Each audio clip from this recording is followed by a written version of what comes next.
Fourth views, चौथा विचार, बाकी बिहार विधान परिषद में सभापति अवधेश नारायण सिंह उनको उप मुख्यमंत्री रहे बिहार के सुशील कुमार मोदी अचानक क्यों याद आ गए। वे मंच पर जब आते हैं तो क्यों एक किस्सा सुनाते हैं। उनको अपना संबोधन बीच में ही क्यों रोक देना पड़ा। अवधेश नारायण सिंह व्यवसायी भी हैं, क्या यह आप जानते हैं? और व्यवसायिक हित कैसे सधेंगे? आप जो व्यवसायी हैं, आप जो व्यवसाय करते हैं, आपका सरकार से कैसा संबंध है और कैसा हित आप चाहते हैं, इन तमाम बातों पर उन्होंने बातें रखी।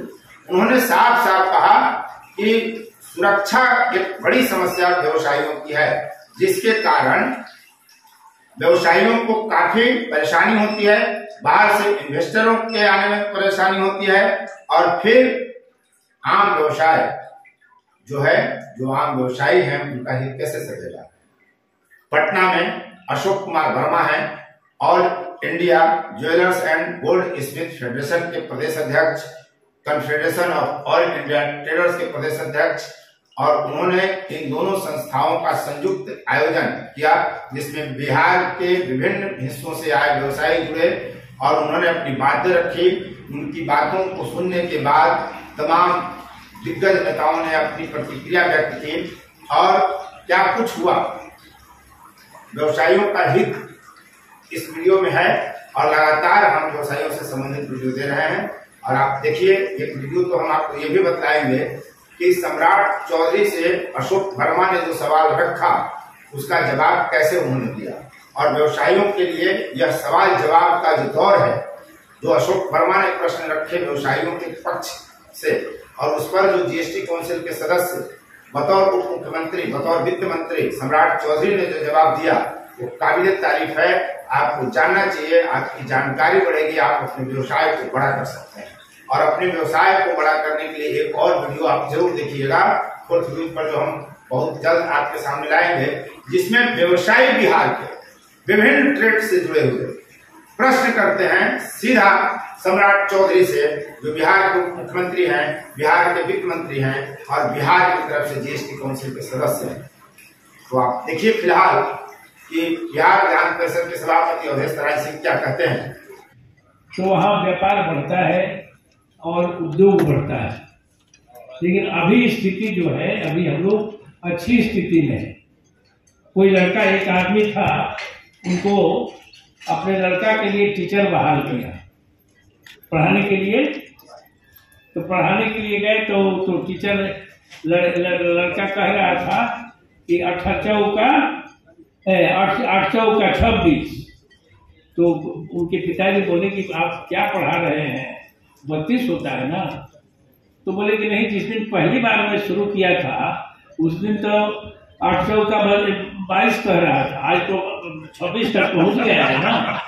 तो उस तरह से पुरानी सरकार जो थी, यहाँ पर जो सरकार चल रही थी, उसके बाद आज लॉ एंड ऑर्डर की जब समीक्षा होती है तो उस समीक्षा में हम लोग बहुत हद तक सुधार आया है।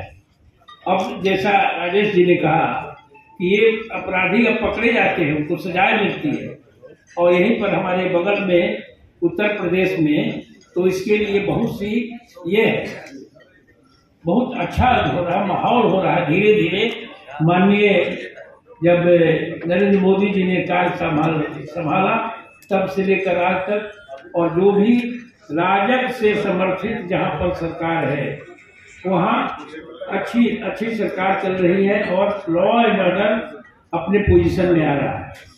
ये पोजीशन में, और बिहार के लिए खास करके मैं समझता हूँ कि बिहार के लिए जो चूंकि उद्योग बहुत कम है, इसलिए व्यापार की संभावना ज्यादा जब तक नहीं होगी, जब तक व्यापार में हम लोग आगे नहीं बढ़ेंगे और कृषि में आगे नहीं बढ़ेंगे, तब तक बिहार का उद्धार नहीं हो सकता है और यहाँ अधिक से अधिक लोगों को रोजगार नहीं मिल सकता है।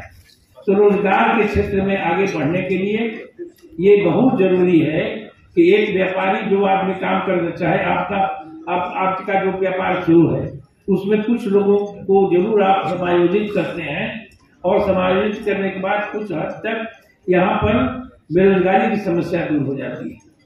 और इसलिए यह जरूरी है कि यहाँ लॉ एंड ऑर्डर ठीक रहे, और ये बहुत हद तक ठीक हो रहा है। जब से नीतीश कुमार जी ने 2005 में शपथ संभाली राजग ने, तो उस समय एक बहुत ही आश्चर्यजनक रूप से यहाँ पर विकास हुआ, और जो कभी सोच नहीं सकता था कि इस तरह का विकास हुआ। जैसे उन्होंने एक मापदंड तय किया कि हम कहीं से बिहार के किसी कोने से 6 घंटा के अंदर पटना में राजधानी पर पहुंच सकते हैं, और ये अचीव किया इसको। और आज फिर ये है कि हम लोग 5 घंटा में पहुंचेंगे। तो ये आवागमन का जो ये सुविधा जो हुई, व्यापार को बढ़ाने के लिए और कृषि को बढ़ाने के लिए, कृषि का जो प्रोडक्शन हुआ है उसको उचित न्याय मिले, उचित उसका पैसा मिले, इसके लिए हम लोगों ने उपाय कर रखा है और हो रहा है। तो ये धीरे धीरे बढ़ रहे हैं। बिहार की एक बात मैं कह देता हूँ कि बिहार में क्षमता बहुत है, बिहार के नौजवानों में काम करने की क्षमता है। जहाँ कहीं भी जाके, मैं लेबर मिनिस्टर था जिस समय, तो यहाँ पर शुरू कराया रोजगार मेला, और एक पहला रोजगार मेला जब हुआ कृष्ण मेमोरियल हॉल में, तो वहाँ पर पूरा पटना जाम हो गया।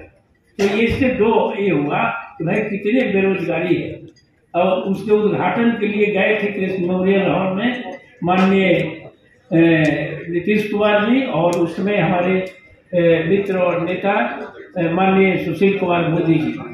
तो उन्होंने पूछा हमसे कि क्या आप इस तरह से यहाँ पर करके यहाँ की बेरोजगारी दूर कर सकते हैं।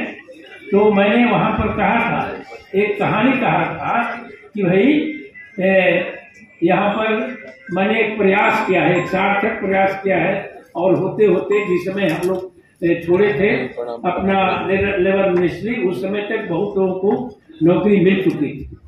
तो ये प्रयास है, और हमारे माननीय उप मुख्यमंत्री और वित्त मंत्री जी यहाँ पर पहुँच चुके हैं। मैं उनका स्वागत करता हूँ, और आपकी तरफ से आप करेंगे स्वागत। और इस तरह से मैं अब उनसे उनकी बात और शुरू होगी, जैसा जीएसटी की बात आपने रखी थी, जीएसटी के बारे में वही बताएंगे, और मैं अपनी शुभकामना देता हूँ। 4th व्यूज, चौथा विचार, बाकी